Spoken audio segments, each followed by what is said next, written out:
पिछले दिनों में आपने देखा, चश्मदीद गवाह हैं आप लोग कि जब देश की पार्लियामेंट दूसरी बनती है, उस देश की पार्लियामेंट में सेंगोल स्थापित है। का तात्पर्य केवल इतना है कि आजादी के पहले जैसे इस देश में कुलीन तंत्र था या कह लो राजतंत्र था, इस कुलीन तंत्र में कुलीन तंत्र की कोख लोकतंत्र की कोख में कुलीन तंत्र पैदा किया जा। आजादी के पीरियड में पैदा होने वाला बच्चा आज बूढ़ा होने के कगार पर है। गांव की गलियों में चले जाइए, गांव के चौराहों पर चले जाइए उन झुग्गी झोपड़ियों में जहां पर शिक्षा की कोई रोशनी नहीं है, जहां पर विद्यालय नहीं, अस्पताल नहीं है, सड़कें नहीं है।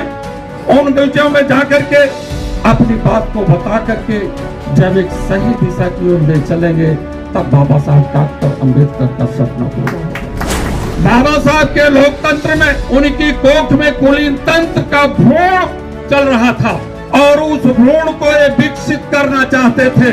इसीलिए इन्होंने 400 के पार इसी के माध्यम का भ्रूण जब बड़ा होगा तो बाबा साहब का विचार देश में नहीं चलेगा। इसीलिए इन्होंने 400 के पार सीट मांगी थी। लेकिन मैं धन्यवाद देना चाहूंगा उत्तर प्रदेश के लोगों, माननीय राष्ट्रीय अध्यक्ष अखिलेश यादव के नेतृत्व में जो कारवा प्रोफेसर संतोष जाटव जैसे लोग जब गाली पूछों में निकल पड़े तो उत्तर प्रदेश के लोगों ने भारतीय जनता पार्टी के लोग दिल्ली जाने का रास्ता रोका। आपको समझना ये होगा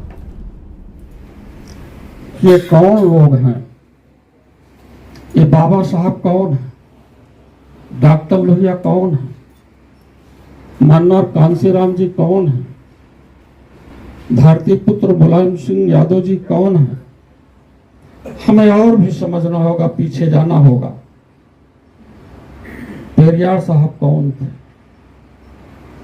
महात्मा ज्योतिबाराव फूले, सावित्रीबाई फूले, ये कौन लोग थे।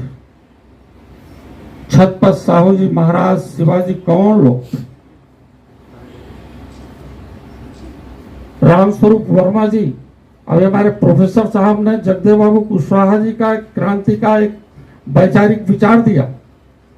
जगदेव बाबू कुशवाहा जी कौन थे, आपको ये मालूम होना चाहिए।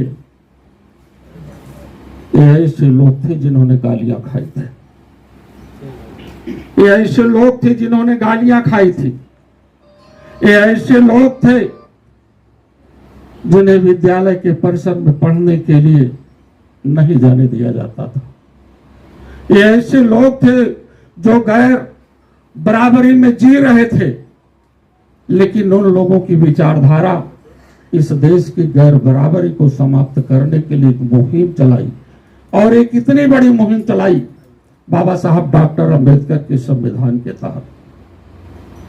जब भी अवसर मिला, बाबा साहब डॉक्टर अम्बेडकर का इतना बड़ा संविधान, इतना बड़ा लोकतंत्र की देश में, छोड़ दीजिए पूरी दुनिया में इतना बड़ा लोकतंत्र नहीं है, और उसी लोकतंत्र की हत्या, उसी लोकतंत्र की हत्या पिछले दिनों में आपने देखा।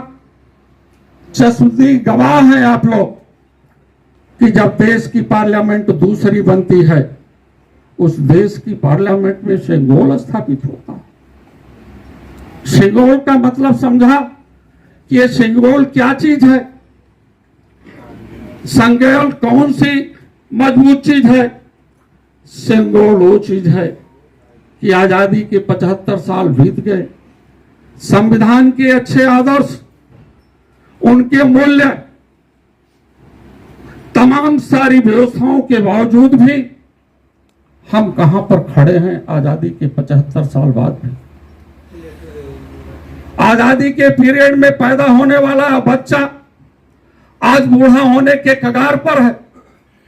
गांव की गलियों में चले जाइए, गांव के चौराहों पर चले जाइए उन झुग्गी झोपड़ियों में जहां पर शिक्षा की कोई रोशनी नहीं है, जहां पर विद्यालय नहीं, अस्पताल नहीं है, सड़कें नहीं है। उन गलियों में जाकर के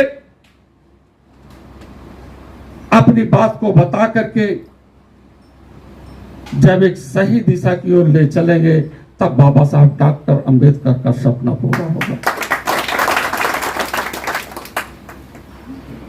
आज इस सेंगोल स्थापित किया, सेंगोल का तात्पर्य केवल इतना है कि आजादी के पहले जैसे इस देश में कुलीन तंत्र था या कह लो राजतंत्र था, इस कुलीन तंत्र में कुलीन तंत्र की कोख लोकतंत्र की कोख में कुलीन तंत्र पैदा किया जा रहा है। बाबा साहब के लोकतंत्र में उनकी कोख में कुलीन तंत्र का भ्रूण चल रहा था और उस भ्रूण को ये विकसित करना चाहते थे। इसीलिए इन्होंने 400 के पार की सीटें मांगी थी। राजतंत्र का भ्रूण जब बड़ा होगा तो बाबा साहब का विचार देश में नहीं चलेगा, इसीलिए इन्होंने 400 के पार सीट मांगी थी। लेकिन मैं धन्यवाद देना चाहूंगा उत्तर प्रदेश के लोगों, माननीय राष्ट्रीय अध्यक्ष अखिलेश यादव के नेतृत्व में जो कारवां प्रोफेसर संतोष जाटव जैसे लोग जब गाली कूचों में निकल पड़े तो उत्तर प्रदेश के लोगों ने भारतीय जनता पार्टी के लोग दिल्ली जाने का रास्ता रोक दिया और दिल्ली जाने का रास्ता रोक दिया और इतना तक रोक दिया 400 की पार की बात तो छोड़ दो, ये प्रधानमंत्री बनने लायक नहीं रह पाए, 200 बात पहुंच पाए। लंगड़ी सरकार बनाए, इनकी सरगड़ी है।